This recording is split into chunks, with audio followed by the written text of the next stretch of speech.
Yay Media Group. I'm like sitting across from like the heads of some of your favorite gay organizations. Oh, and I probably baby, you know them. I You know the like presidents of all these gay organizations. And they're all white, and they're like, so why was the black and brown necessary? Mind you, I didn't. I'm like sitting here like, oh, this is what y'all invited me for. Okay.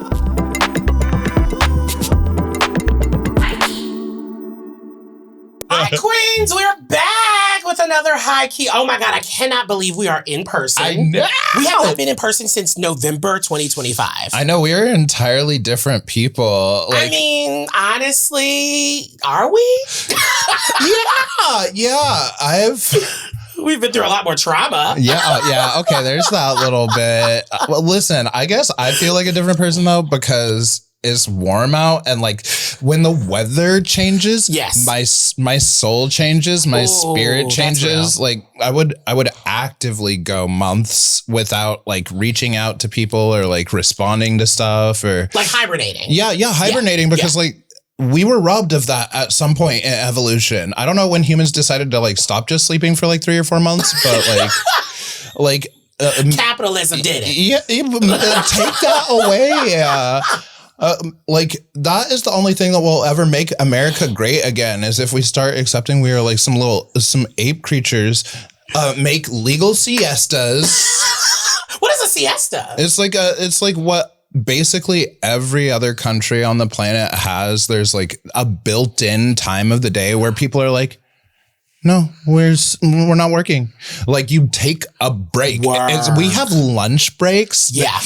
They like have holiday. Like I'm going on a holiday. Yeah, but it's literally in the middle of the day. It's like they don't do it either. I think it's like some white people shit that killed it, because like siesta is, I'm gonna just say like maybe Mexican culture. Please, I don't even. We're already canceled already. We haven't changed. Yeah, because when I think of siesta, I'm thinking of the classic MTV show called Siesta Key. It was basically when they were trying to bring back the hills, but it was like Key West in Florida. What? That's what I'm thinking of. And they were like, yeah, this is a siesta, like in the middle of... Literally, the place was called Siesta Key. Okay, well, that was just some shitty advertising, though, because a siesta is like, it's just a cultural break. It's this understanding that actually roots a lot better to how our nature works. Humans stop being productive at any task after like 4 hours on average. No. Like after 4 hours, like whether or not you want to, your brain doesn't see the things in the same way. Like that explains why it's like, oh, it's nap time. Yeah. That totally feels and like right. That's what I feel privileged in my life to do, is like I will nap. I will nap in the middle of a meeting. Yeah. I will nap. Well, not in the middle of a meeting. That is crazy. I will nap in somebody's sun. Bring back siestas, bring back hibernation, take naps in somebody's sun. And also bring back us being in person together, because this has been the best. And also you clearly see we're kind of in a new like space. If you have been if you have literally been like, if you saw the last week's episode of us being on Tell Me Something Messy, Brandon Kyle Goodman is clearly sitting over here quiet as a church mouse. Quiet as a church mouse. Wait. No. And it's okay. We didn't tell them to speak. We just were like, we're just going to do this. We're going to turn it on and just go. But like, Brandon Kyle Goodman. Hi, I was in the wings. I was like in the wings. Right. The stage wings. How have you been? I've been good. I've been really good. I've been in solitude. Oh, you're still in hibernation. Yeah, I'm a hibernation girly. I love it so much. Do you? Yeah. I feel like you're also a girly that do be outside though. Ooh, that's a lie. That's I feel like maybe it's anytime I see you, we are just so happy to be outside. Like, we are but I've been inside for weeks. But I see you. This is the first time sunlight has touched my skin. If I don't have to be outside, I love a wall. I love a ceiling. I love central air. That's my vibe. Like people didn't come from your show because we are doing like a little bit of a crossover, which I'm obsessed with. I don't think anyone has ever done it before. We are the first people ever. We are That's So Raven and Sweet Life of Zach and Cody. Better watch out. Thank you very much. But tell us more about Tell Me Something Messy. We love the show. I think it was kind of perfect for us to be together during this Pride Month of something. Give you a little something special. It's a shame-free podcasting about adulting. And so I wanted to create a space where we could talk about relationships, sex, identity, kiki, laugh, but also get a little serious. It's just a space. Because, I feel like no one talks to us about how to be adults or how to grow up or how to do your taxes. And so it's just are we learning things? Tell me something. Listen, I won't teach it, but I'm gonna bring an expert in. We have a conversation. I don't want you to get Wesley Snipes. You know what I'm saying? You said not on my ass. Not on my baby. Period. Okay, this LLC is pristine. I love that. I love that. You've built such a place, one for people who have loved you and me just watching and stalking online, where you can I can open up your Instagram stories and you're like, well, why can't I get plowed? Or why can't, I get into pegging or whatever. You're just very free with the way that you navigate the internet. Honestly, the shame-free, the guilt aspect is something that I think is an important part of addressing. We're on Pride Month, by the way. Happy Pride. Happy Pride. It's an important part of Pride because I feel like so much of the queer identity is unlearning shames and then learning new shames. If you're hanging out with your bunch of girls and we're all we're bottoming tonight. You have to I love when the girls say that. Yeah, we're bottoming tonight. We're all bottoming tonight. I love it. There's just you do have to act a certain way. You can't be the one friend who isn't getting a salad. Yeah. Because I'd be so mad if you were the one friend eating a whole burger and some french fries while I'm over here eating ice. Come on.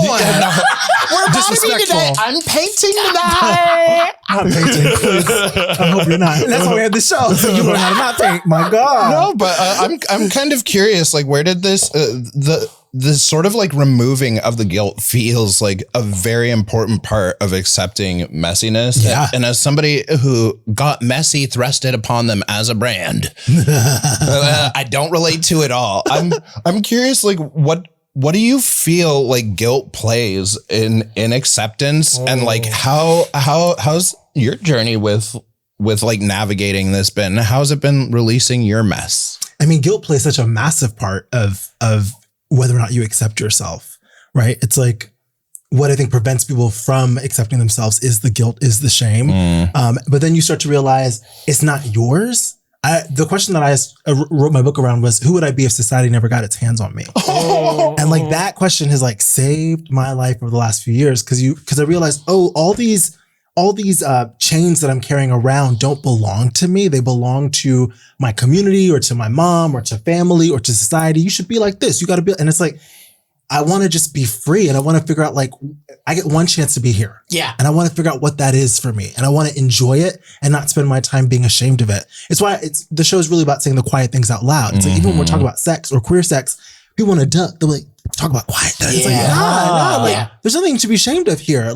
Let's talk about it out loud so that you're actually able to do it in a way that is safe and healthy and functional, as opposed to, I think we get in trouble because we're trying to do things right and we don't want to ask questions. We're not curious. We're trying to hide shit. And then that's when we get into a lot of trouble. I mean, it's not even just society, but it's the cultural kind of things the weight that the culture sort of holds us down to not talk about things or not address things, and us being Black queer folks. It's we never really had the space to be able to say what was on our minds. Absolutely. Because I don't know if y'all like me, all I heard was stay in a child's place. 1000%. And so it is actually really refreshing. Be seen, not heard. Okay, but I was a smart mouth ass child. I was too. The way I was getting my ass beat. Baby. Some Caribbean parents were lifting me. No. See, that's what's wild is my parents had the whole Black excellence weight on their shoulders. That's some of my chains that got passed down to me. So they one of the things that I feel the most proud of, and also shame and guilt in life, is a part of my identity is you are so smart. You are an intelligent little boy. Yeah. You are a very thoughtful child, and you think about things and want to have conversations with adults. You want to have these big, strong conversations, and they love that shit until it's in an argument. Yeah. Absolutely. They want you to have a voice until you can use it against them. Then it's a problem. Because what you mean, I'm wrong. That part. Absolutely. Yes. Oh my God, that is a famous experience. I think it's what's really interesting. It's like we've known each other for a few years at this point. And like the first time I really got to know Brandon used to like host these beautiful dinners for like Black queer folks and POC folks like in LA. And like it would just be random. I don't know how you even started that. I started it started with like 10 people. It was a friend of mine has this thing she calls the Dining Society, where she has like a standing dinner date in New York with all these girls. Yeah, I've heard about stuff like that. And they just like show up every month to the Smith restaurant in New York. And it just started to build. And I was like, well, I want to start something like that here, but for queer folks and specifically Black and POC. And so I started with like 10 of my friends, and then people invite people. And then I think the last one was like 50 or 60 people. It was a lot of people. It's a lot of people. Yeah, it was a group I haven't done them because then it becomes people go like, it becomes a thing. Like, how come I wasn't invited? Why didn't I get it? Because it was like, it wasn't just dinner, but then we would like actually we would go out. We would go out to like WeHo and like just like live our lives. And we would take over a bar. Yes. It was such a beautiful moment because yes, it was one of those things like, well, bitch, why am I not there? But then when I got there, I was like, oh, work, keep curating the room. Yes. Because you don't want to, it wasn't hard to like get to know people. It wasn't hard you didn't feel like the new kid on the block. Everyone was just so welcoming. Absolutely. And I think that is the reason why when some people are asking, well, why am I not invited? Well, maybe sister, you don't do that. That's no shade. That's no shade, but I think it's really beautiful how you've been able to like, you created something like that. That was really wonderful. I was thinking about it the other day, and I think I want to bring it back, like shake off the fear of people being left out. Yeah. Because that's really not about me and not my intention. It's like the people who are invited, like I invite my group, and then people invite people, and they invite people, and then I trust you and I trust your taste, and that's how you end up here. I really like that because that is sort of how things organically feel. Like we do get to reclaim space in like even within our own community. There's always this like age-old debate of like, well, like why are like muscle white cis gays like in harnesses centered in everything? And I'm like, it's something I've started seeing people grasp with online, mind you, but something I've seen people grasp with is like, because you're centering them, like, because America will always center like beautiful white man. Absolutely, they will always, it will. That is where we came from, but the places where I've really enjoyed the culture is like where we infiltrate, where I'm like, oh, you might have built this for like the white gay guy, but we're having the takeover. We're taking over. It's our space. It's such a good takeover, but it's also really interesting when you're the only two in the room of a space where we're never in the room. And I think we're going to take a quick little break, but Brandon and I auditioned for something together. Where when I walked into the room and saw Brandon, I said, oh, I know exactly what role we're filling. So let's get a little messy on Highkey. We'll be right back. Yes. Highkey.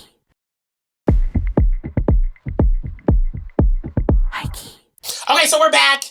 Okay, so I remember this is like 2024 when I came to LA, I never thought I was going to be a host. I've said that before. Millions of times. Like, not at all. I never wanted to do it. What would you want to do? I fell into it. I was working in fashion at the time. Okay. And I just wanted to sort of kind of do that, but then I ended up being just dropped into it and just owned it. Yeah.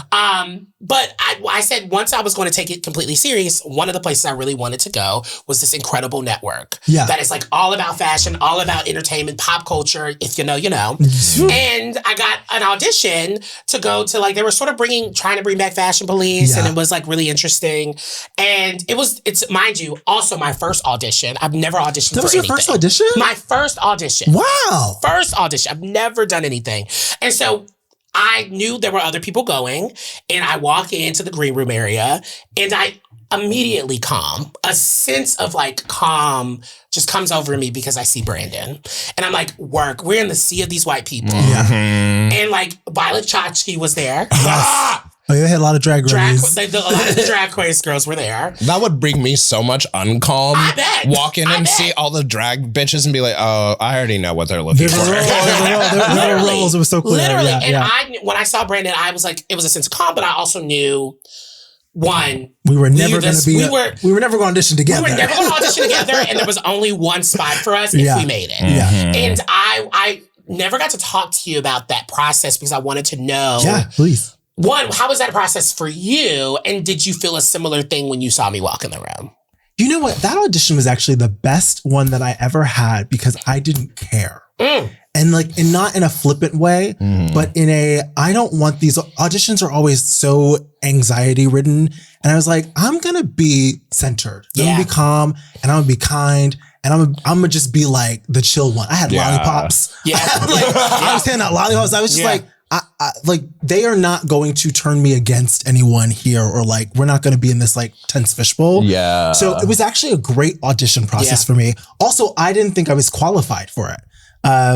Like I can talk my shit, but I was like, I don't. They actually put me in chair 3, which was supposed to be like the funny chair. Yeah. Oh, that's and right. Then I ended up, and then I ended up in chair 1, which is like the moderator chair. Yeah.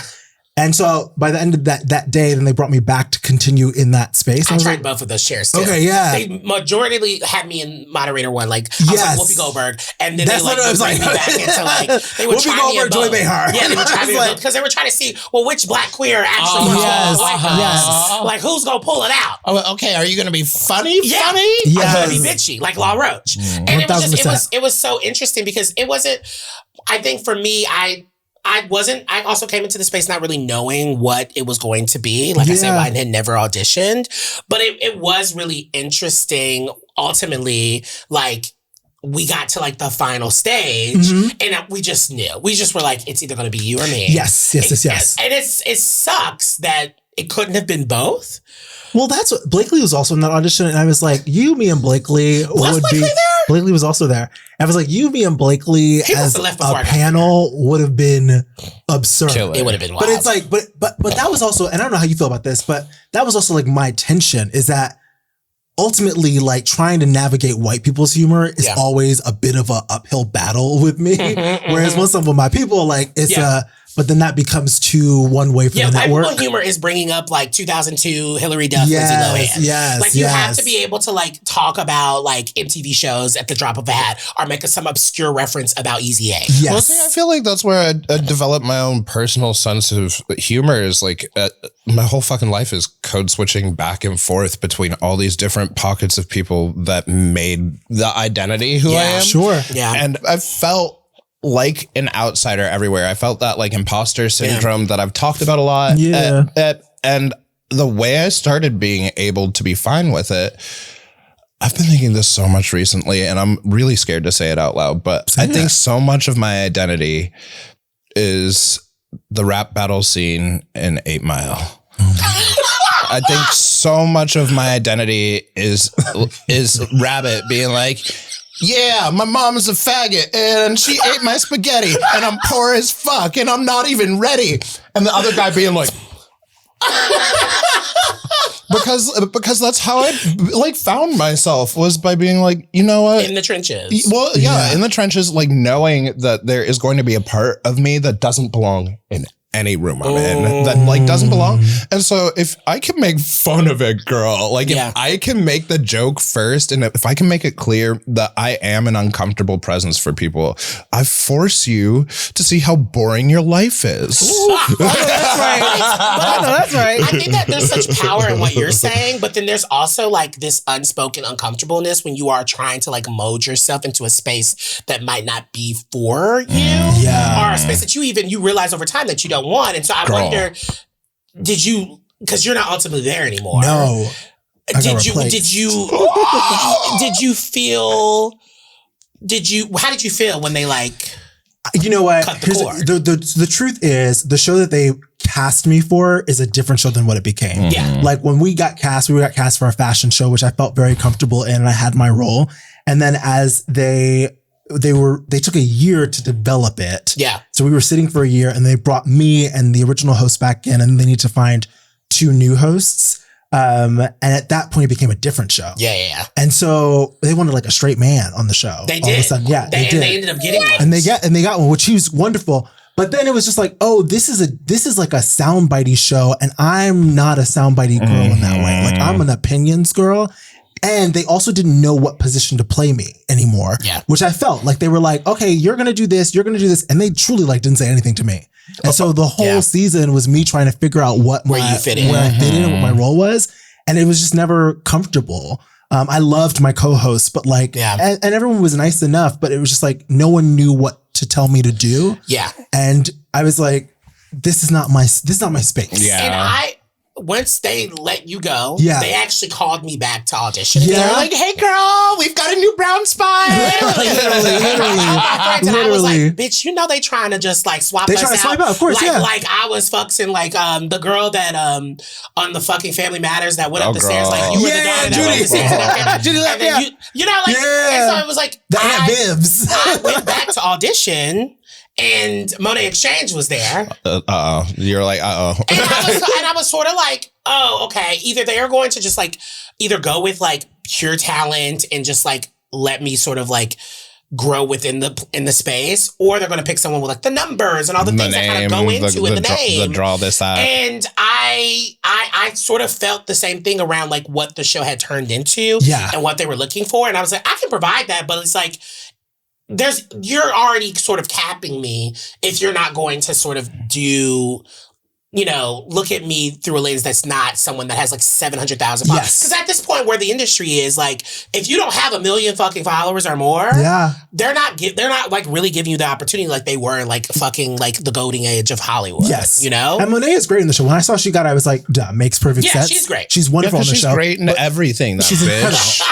But that show became about SEO. There were times where they wanted us to say things that all of us were like, no, we don't care about that. We don't want to talk about. And so when you feel like you're no longer being cast for who you are. Yeah. You're being cast to fit this thing for the network. And that was really uncomfortable. I thought I got cast for like, Brandon. But then it was suddenly like, no, we need you to be a mouthpiece for this thing that's searchable. We need you to talk about these things because that's what's going to get us likes and views. That's what's like, wild is like, I never realized how diverse even like the genre of reality TV was. Come on. That was for it was for Alex Trebek.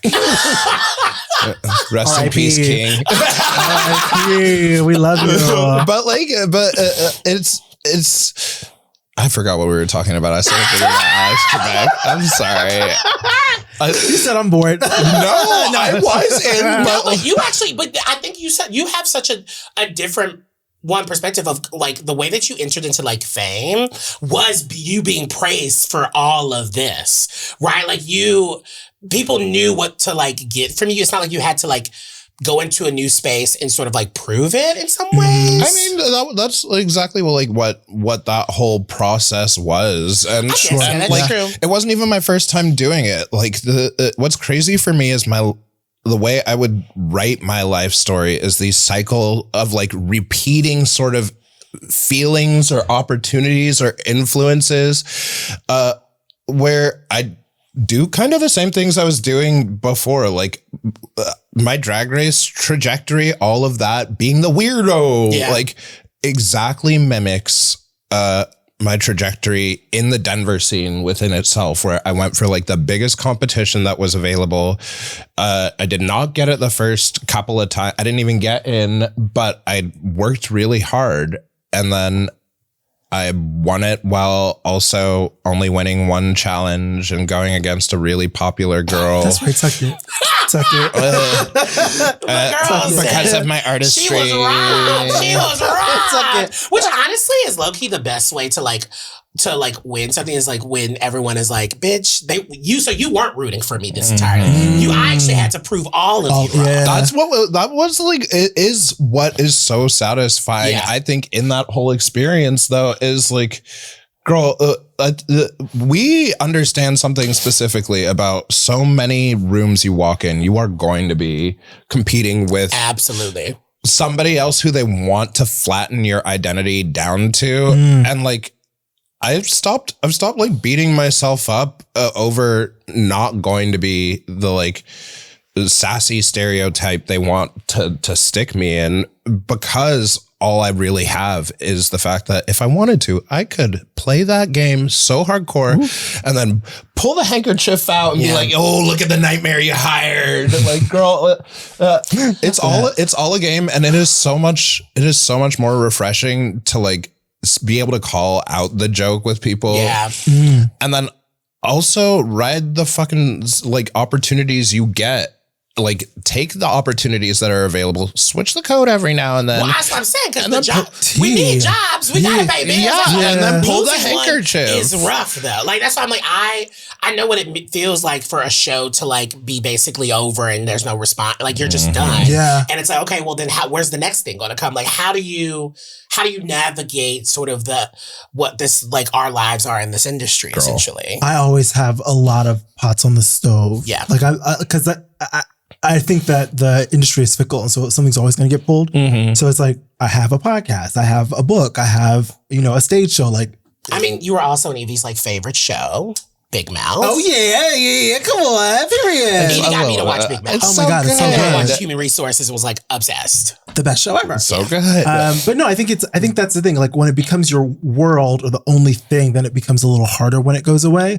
I agree that I'm not supposed to be there, but I'm also like, I lost a job in the middle of doing my show. So it's just like, girl, I gotta get on stage. So it didn't feel the same, whatever, but still contending with there is grief there, right? Yeah. Even if I knew that I didn't want to go back to it and they also were like, that's not happening. There's still a grief around like, oh damn, I do wish I was still picked again. Yeah. I wish I had the ability to be like, nah, deuces, but that's more ego than anything. Yeah. That's not about what's aligned. But it hurts so much. It hurts, but like you contend with it and you go, okay, but that's my ego. Like brush it off, like whatever.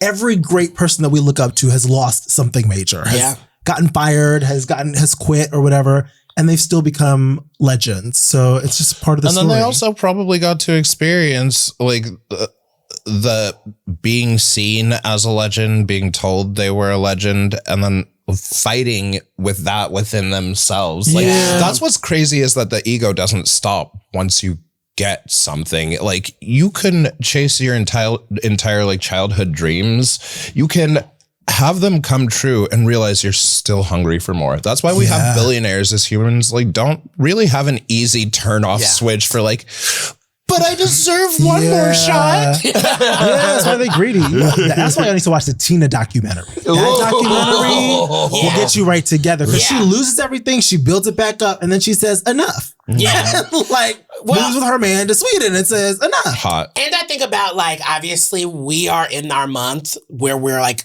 probably all of us are equally busy, Pride Month. Yeah. But it's, it's lucrative, but it's also hella annoying. And so the very Highkey way of us talking about Pride is talking about all the things that annoy us about it. So we'll be back. And that's up next. Highkey.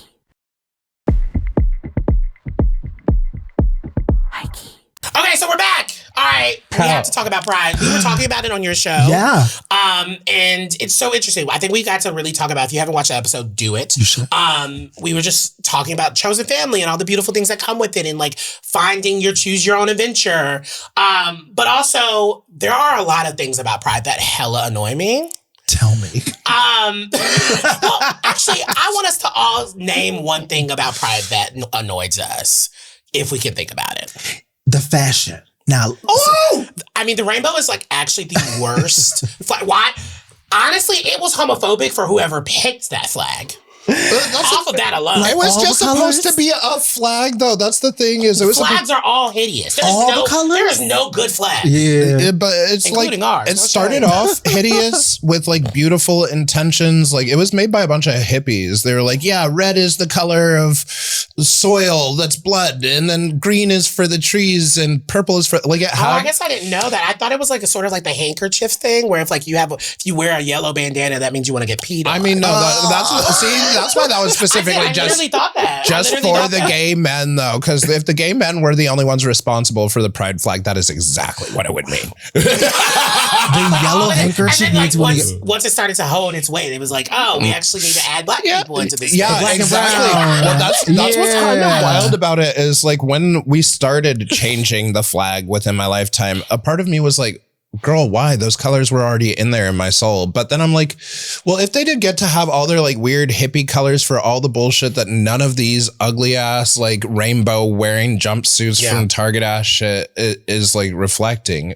we should throw some extra things that actually mean something. 1000%. I actually went to, so when they added that black and brown flag, I got invited to this dinner with some very powerful gay people, all white. And they had me, I didn't realize they invited me to like ask me why people were upset about the black and brown. No, I hate this. Like literally it was like this, it was this dinner in Larchmont. Baby, it's a dinner in Larchmont. I'm like sitting across from like the heads of some of your favorite gay organizations. Oh, and I baby, you know the like presidents of all these gay organizations, and they're all white, and they're like, so why was the black and brown necessary? Mind you, I didn't do it. I'm sitting here, I was like, oh, this is what y'all invited me for. Okay. So I'm sitting here like holding it down for the black folks, having a conversation about why the black and brown stripes were necessary. As the black and brown stripe in the room.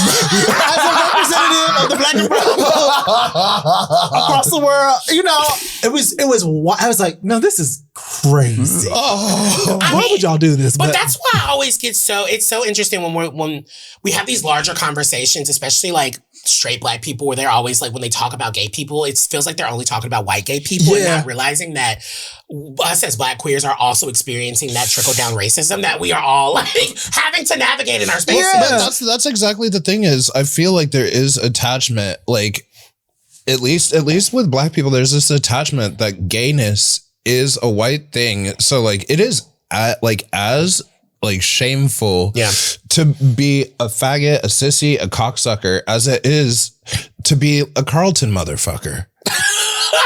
And I wouldn't know because I crossed those lines. That is actually so interesting. Yvie, what annoys you about Pride, especially as you, who's basically like, I mean, are drag queens clowns? I mean, yeah, that's never at the circus. That's never really annoyed me. I actually like that because Pride is the one time I've seen this discourse starting on the internet that like, oh, well, working at a gay club or throwing a party is not actually doing something for your community. Fuck you, bitch. Fuck you. How much work are you actually doing on the ground for people? How much energy are you pouring out? And how much work are you trying to like put into the world to make sure that somebody can just have a stupid bitch drunk night? Yeah. Like literally our peers get to do that everywhere, girl. Yeah. Don't tell me that like we have to take sex work as real work, but the people who sling drinks like to make sure that people can have a space on the planet that feels like they're like, no. Joy is important. Joy is activism. Yeah. And that is also coming from someone who would like to see less like involvement with like a necessity for like queer people to be stuck in bars. Yeah. So actually my big thing for Pride though, it goes against that. I am annoyed at the daytime of it all. It should be at nighttime. I agree with you. I actually agree with like, that. I agree, yes. Pride shouldn't start until like 6. Well, especially please. because I think something that we all say is like Pride started as a revolt. It started as a riot, as a fight. Yeah. Like, and we have obviously moved away from that. There's nothing new to say about like how corporations did buy into the like rainbow allyship like for a second. Yeah. And I'm not even bitter that they did that because that is exactly how America works. Like that's gentrification. That's how shit works.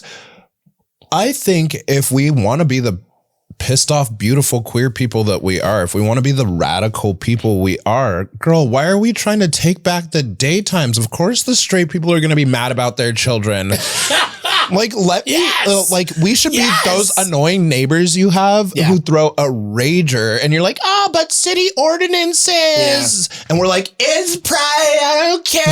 But those are the same people that will come, like when they have a girlfriend in town, come take them to our gay clubs. And then like, it's just like, they're all a part of our systems and they want to benefit from it until like we actually have a time to shine. It's so annoying, which also kind of goes into what I'm annoyed. What's yours? I'm actually really annoyed by, and just say it. I'm so excited. I think I know where it's going. I know. The leg is ready. Come on. Look at it. Look. I'm actually really annoyed by the fact that like straight people, in my opinion, have sort of like put this sexualization thing on Pride. Yeah. That's not where I thought it was going. No. I think a lot of times, especially when we talk about like Folsom and we talk about things and like at the juxtaposition of like, is Pride like a family friendly event? No. I think that's the reason why they have it so early during the day, because people want to bring their families to it, but also take your kids to bed. Yeah. I think some things don't also have to include kids. I'm not a petting zoo. And I also don't think our community, yes, we are sexual and we are fully realized beings, but I also don't think that just because you view us as us doing our things that we naturally are good at, it's not too sexual. It shouldn't be over sexualized. I have a lot to say on this, but I'm curious about like your feelings on that, since especially like a lot of what you address in Tell Me Something Messy is having these guilt-free, shame-free spaces. What do you feel about like, we're not doing kink at Pride. Like, what do you feel about the painted idea of our sexuality? Is that something that's overdone? Yeah. Is it? No, because I mean, straight sexuality is everywhere. And they act like it's not though. It's everywhere. I mean, it's how they sell everything. It's how it's marketed to us in every turn. And so why little Bobby got to have a girlfriend when he's 3? Always. So the like, gay sexuality becomes a problem because it's just simply because it's gay, not because it's sexual. I actually, when you said the thing about Pride and family, when I went to Pride in Amsterdam, I actually loved it because I saw so many families. Did you see straight families or like not? I saw both. Yeah, because it's happening on the canal, and so like it's taking over the city, and people are just bringing their families, and I was like, oh, that was the first time that Pride made sense to me, because and not it all makes sense, but like when I've gone to New York Pride is where I grew up, but it's like, oh, this feels like a fuck you, which is okay. Yeah, but in Amsterdam when I went, it felt like an actual celebration that like everybody was. I remember I went to the subway and there was like a gay pride poster and it was like 2 men like holding each other, very sexy. And what stuck out to me is that there was no graffiti on it. And I was like, oh wow. No one's trying to tear up that image. No one's trying to tear the image. No, like so there was a openness from everyone. Like, yes, we celebrate you. And at nighttime, y'all gonna go over there and fuck it up. But like we celebrate you. Whereas here it often feels like we have to like fight for it. And it's there's a different energy around it. It's like fight for it, but then also it can only be done in the corners. In the dark, like in the corners. Like it can't all just be out in the open. Yeah, and that's why I would argue that like, sorry, asexuals, this is gonna maybe offend you. Literally everything in our alphabet soup is about sexuality, including you asexuals. Yes, it is. Like, that is Heartbreak High, a great show on Netflix. They show a great example of what it means to be like asexual. And that's part of your sexuality. And still be very sexual. The craziest part of it is it like goes into gender expression. And when we were talking about like the Black community viewing gayness as a white thing, that's because Black male is the most masculine shit you can be on earth. The requirement of that is when you have the highest bar to meet, both from within your community and from outside, there's going to be some shit. But like, everything is inherently about sex. People are not pissed that men are wearing dresses or wearing makeup. They get upset because they see it as something subhuman. And I pretty promise you that if I like look at least for me, when I look in my like early homophobic memories, I just remember being grossed out thinking that this boy like took dick like a girl. Really? Yeah, being like, oh, he's wearing makeup at school.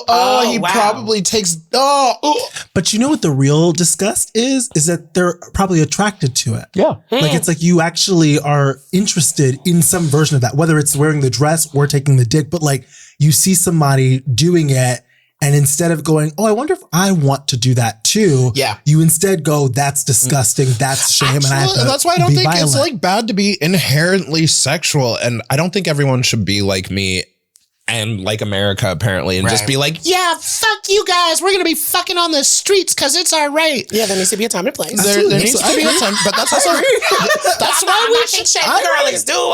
that's why we should be nighttime though, because the daytime for me represents the family. It represents capitalism. It represents like fitting into the straight white world and being like, look, we belong on those Target ads.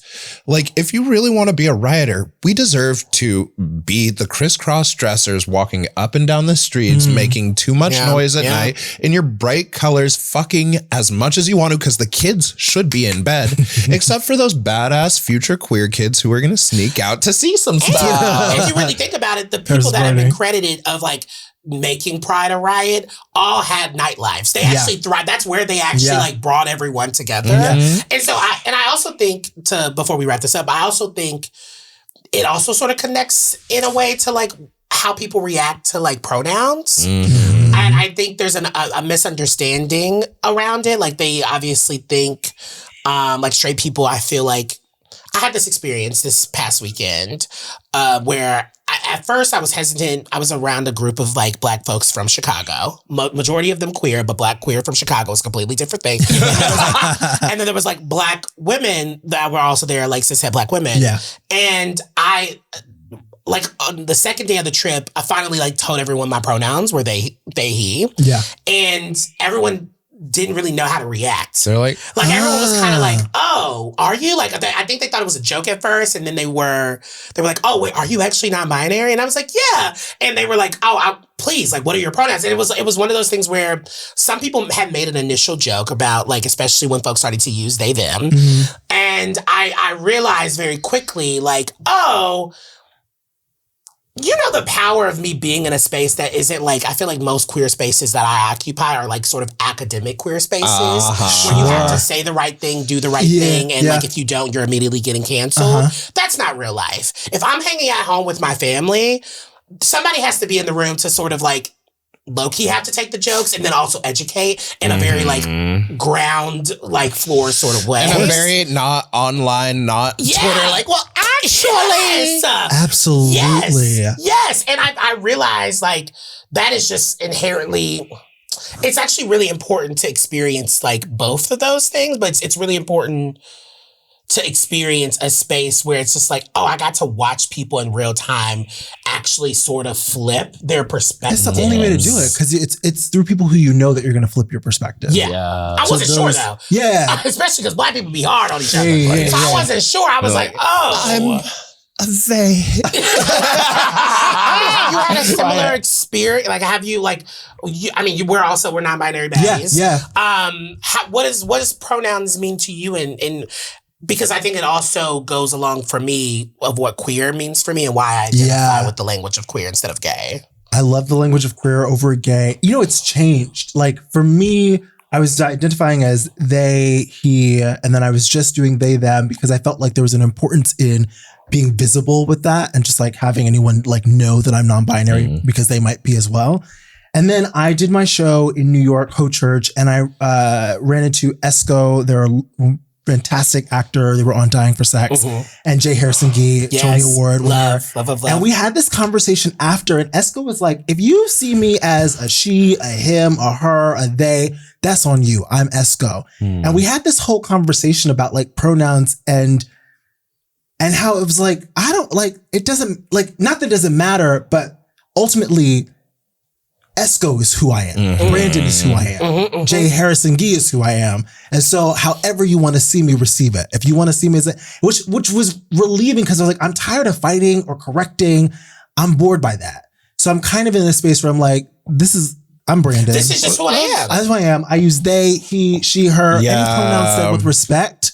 I know who I am, and however you receive me, that's how you receive me. That's exactly it. Like, that's where I had to keep my mouth shut. Speaking of being in these like academic queer spaces, I like kept my mouth shut about my own gender identity for the longest time because I don't want people to ask me my pronouns. I don't care. The only time I've ever cared about my pronouns are when I'm in drag or we're referring to my drag. Like, I think it is so fucking rude. Just like I think it is so fucking rude to go up to like a trans woman who is clearly doing the performance of womanhood, like so much so that you have to digest the parts about her that aren't woman.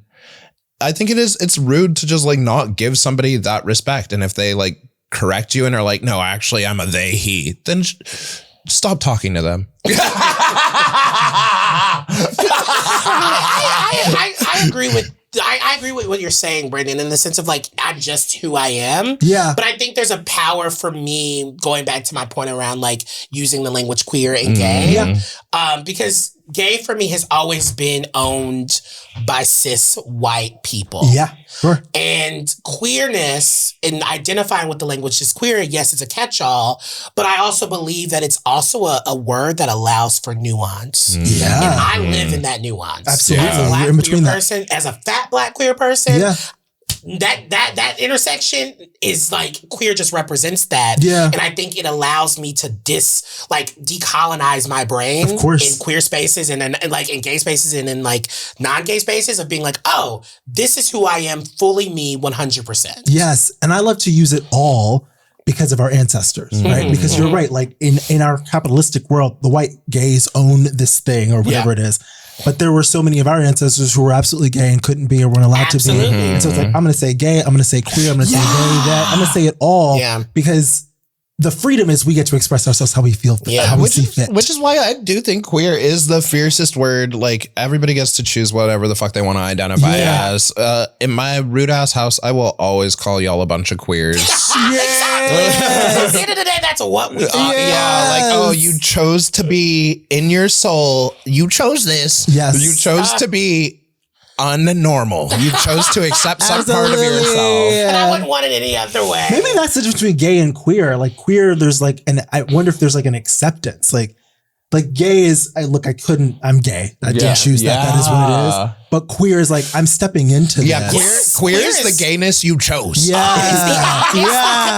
the complete rejection of anything traditional. Yeah. And I love everything that it stands for. And I know, like, generationally, depending on your age, you may like cringe when you hear it or you may feel a certain way, but there is a power of like reclaiming that word and just like any language, reclaiming it and being able to like reform it, redefine it, and this is what it is, for like not forgetting the history and the trauma attached to it, but like how we were able to like live through it and actually be where we are. Yes. I will say gay is good for fucking though. Oh. I queer. Now you for me. fucking me and calling me that. That's the thing is you have to pull it out in the middle. You're like, yeah, that's right. I tricked you, bitch. You're getting pegged. Oh my God. Okay, we have to take a quick break and go to our high keys. Think about what you're high key about because it can be anything. Okay. We'll be back. Ooh. High key. High key. Okay, we're back, and it's time for our high keys. We're going to start with our guest. Yeah. What are you high key about? I'm high key about The Sopranos. Okay. I'm watching it for the first I time. masturbated to that show. What do you mean you masturbated that show? What scene? What season? Okay. What it was the episode? later season when the guy decided to be like he actually was fighting his queerness, and I think I haven't got to that yet. Okay, shut up. Okay, I'm a season. you don't know who it is. You're gonna have some like good space. Okay, but I was wondering if they would get queerness on the show. No, but baby, it will leak. Yeah. I am high key about this. This Tony Soprano is a toxic man that I am in love That's with. crazy. That sexy ass man could kill me any day of the week. It's crazy. I'm so sorry. In the middle of Pride Month too. I'm so sorry. I stand Tony In the Soprano. middle of us talking about our ancestors. Literally. Now I'm talking about Tony Soprano. All the way. Who don't like niggas at all. Quite literally has a name for us. But I like to feel like if Tony Soprano came out now, like was around now, he would be a little more progressive. There'd be a little gay in the mob or something. Also, Carmela Soprano. I would say Carmelo Anthony. Carmela Soprano. Soprano. Yeah. That hair is always done. She's a black lady. You know what I'm saying? Like that hair is always done. The bangs are correct. She loves her nice things. She loves her furs. That's so the nails real. are always That's the tips. so real. Come on. That's so real. I just was not ready for that during my time. Listen, I'm literally sitting on the couch binging. I should be watching all these other shows, but I am watching. There are all these shows that are out right now that I'm like, oh, they're new, but I am watching the motherfucking Sopranos. I am locked in. I just got put through all of that with my husband last year. He was like, yeah, I never watched it. And I'm like, you've talked about like every other mobster thing in the world and you waited until our gay adulthood to watch Sopranos. It's reclaiming my masculinity. I'm a different girl. I'm talking to my reps differently. Literally me watching Hard Knocks about football on HBO. I'm reclaiming my masculinity. Absolutely.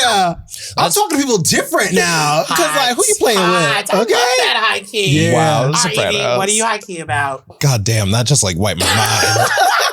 Oh my God. Okay. So this is a weird Highkey because it's literally right now, currently in the future, but also currently in the past. I'm about to, in like 24 hours, somehow make my way from here to Japan for 2 weeks and ignore all of you. Ignore everything. The middle finger to me was crazy. Don't fucking talk to me. Oh my God. Your phone's gonna work while you're there. That's incredible. I'm fuck off. And the thing is, my mind like can't even process this because it's like worried about all the things that are in the future, are right now. Yeah. It like by the time this is airing, I will be in the middle of the pride hell that is making me feel so unconfident in my ability to be like, I'm just a nice white woman in Japan.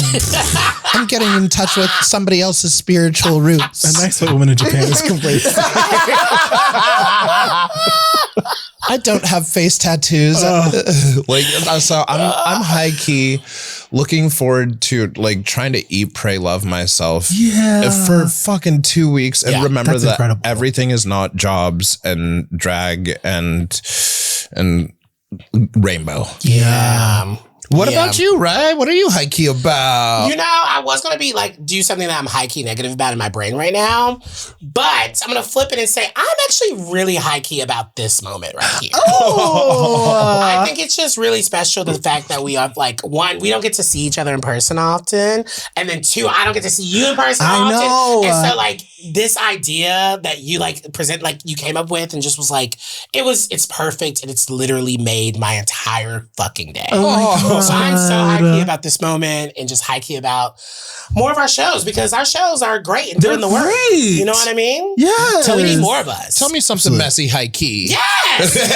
Tell me something messy. Yes. All right, y'all. That's our show. Make sure you are literally subscribing. Hit that like button. Please, Brandon, tell everyone where they can find you online. Ooh, you can find me at Brandon Kyle Goodman on Instagram or Brandon K. Good on YouTube. I think it is. Or just type in Tell Me Something Messy. And we're at Highkey here. Please go check out the other episode we did. Yes. Because it was really, really great on Tell Me Something Messy. And you probably, we got a little mess. We did. Y'all started with the mess. Y'all came in with the mess. Coming hot. Talking about my mama. Oh my goodness. Anyway, we gotta go. We will see y'all next week. Love you. Happy Pride, faggots.